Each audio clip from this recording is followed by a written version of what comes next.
ব্রেকফাস্টে বা বিকেলের নাস্তায় যদি খুব সহজেই এরকম বাটার গার্লিক এগ পাওয়া যায় তাহলে কেমন হয় বলুন। চলেন কিভাবে তৈরি করব সেই রেসিপিটা দেখিয়ে দিই আপনাদের। এখানে আমি নিয়েছি ব্রেড, এগুলো আমি খুব ভালো করে সেঁকে নিব।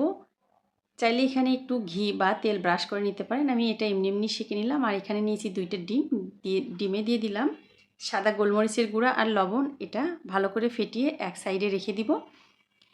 এই ব্রেডগুলো আমি ফ্রিজে রেখেছিলাম, ব্রেড ফ্রিজে রাখলে কিন্তু একটু শক্ত হয়ে যায়, তারপরে এটা ভেজে নিলে দেখবেন যে অনেকটা টোস্টের মতো লাগবে খেতে। আপনি চাইলে এটা নর্মালিও রেখে ভেজে নিতে পারেন। আমি সবগুলো এইভাবে ভেজে উঠিয়ে রাখবো। প্যানে আমি একটু বাটার দিয়েছি, বাটারটা যখন গলে আসবে তখন আমি দিয়ে দিব ফ্যাটানোর ডিম।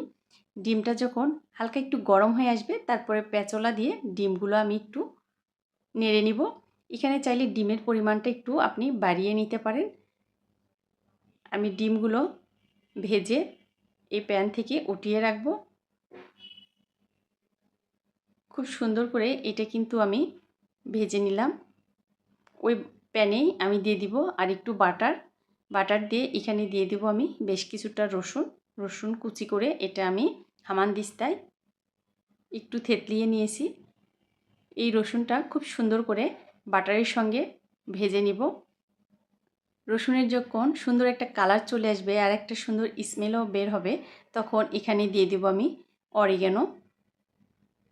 আমি সব কিছু খুব সুন্দর করে বাটারের সঙ্গে ভেজে নিব। আর এখানে দিয়ে দিব আমি ময়দা 1 টেবিল চামচ। ময়দার পরিমাণটা আমি একটু বেশি এখানে দিয়ে দিয়েছি, আপনি চাইলে পরিমাণটা আর একটু কম করে দিতে পারেন, কারণ আমার বাচ্চা একটু বেশি ক্রিমি খেতে পছন্দ করে, এই জন্য আমি একটু ক্রিমটা বেশি পরিমাণে তৈরি করে নিব। ময়দাটা আমি খুব ভালো করে বাটারের সঙ্গে ভেজে নিব, ততক্ষণ এটা ভেজে নিব যতক্ষণ পর্যন্ত না ময়দার কাঁচা গন্ধটা চলে যায়। আর এখানে আমি দিয়ে দিব গরুর তরল দুধ, এখানে হাফ কাপের একটু বেশি দিয়েছি আমি, 1 কাপের একটু কম। এখন খুব ভালো করে এটা এখন আমি ময়দার সঙ্গে মিশিয়ে নিব যাতে দলা পেকে না থাকে, এটা খুব ভালো করে নেড়ে দিতে হবে। আর এখানে দিয়ে দিলাম আমি চিলি ফ্লেক্স।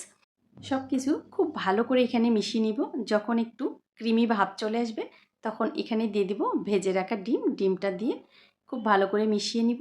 এখানে কিন্তু আমি একটু কনডেন্স মিল্ক দিয়েছি, খুব সামান্য হাফ টেবিল চামচের মতো। এইটা দিলে একটু ঝাল ঝাল মিষ্টি মিষ্টি লাগবে, বাচ্চারা খেতে খুব পছন্দ করে। এটা কিন্তু অপশনাল, আপনি চাইলে এটা নাও ব্যবহার করতে পারেন, অনেকেই এটা ব্যবহার করে না, আমি আমার বাচ্চার জন্য এটা দিয়েছি। খুব অল্প সময়েই কিন্তু এটা তৈরি করে নেওয়া যায়, বাচ্চারা অনেক সময় বায়না ধরে বিভিন্ন কিছু খাওয়ার, তাই এইরকম করে বানিয়ে দিলে দেখবেন যে খুব সুন্দর মজা করে কিন্তু খেয়ে নেবে। আমি এখন এটা উঠিয়ে রাখবো আর ব্রেডের সঙ্গে এটা সার্ভ করব। আমার রেসিপিটা ভালো লাগলে প্লিজ লাইক কমেন্ট শেয়ার করবেন। আর আমার ভয়েসের মাঝে যদি কোনো ভুল ত্রুটি থেকে থাকে প্লিজ ক্ষমা সুন্দর দৃষ্টিতে দেখবেন। সবাই ভালো থাকবেন, আল্লাহ হাফেজ।